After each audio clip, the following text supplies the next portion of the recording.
বন্ধুরা আবারও চলে এসেছি গপ্পসপ্প চ্যানেলে আপনাদেরকে স্বাগত। তো সকালে রুটি তরকারি হয়ে গেছে, এখন হবে যে ডিম, সয়াবিন আর ফুলকপি দিয়ে ঝোল কীভাবে করি সেটা আপনাদের সাথে শেয়ার করি। এই ডিম আর সয়াবিন একসাথে সিদ্ধ বসিয়েছি। ফুলকপি আমার ভাজা হয়ে গেছে, আমি তুলে নিয়েছি। এবার আমি ডিমের জন্য আলুটাকে ভেজে নেব। তেলের মধ্যে আমি জিরে ফোড়ন দিলাম, এবার আমি আলুটাকে ভেজে নেব।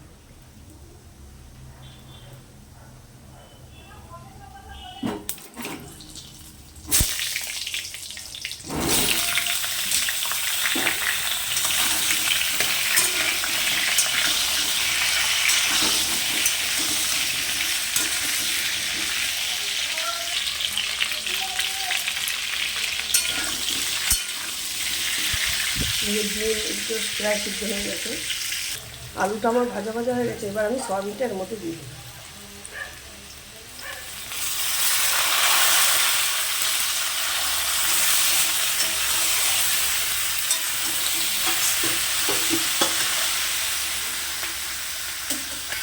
এর মধ্যে আমি কাঁচা পেঁয়াজটাকে দিয়ে দিচ্ছি।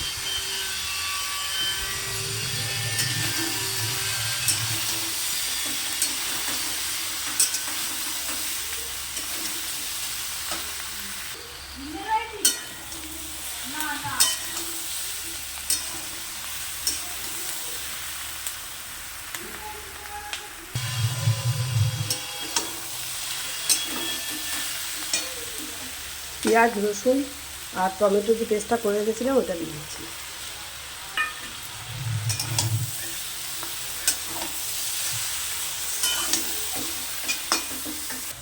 এর মধ্যে লঙ্কার গুঁড়ো আর আদা বাটা আমি দিয়ে দিচ্ছি।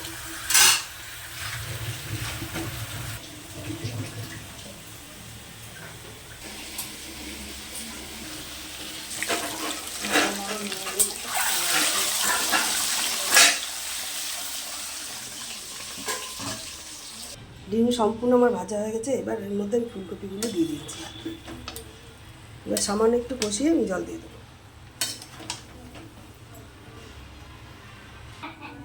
জল আমার দেওয়া হয়ে গেছে।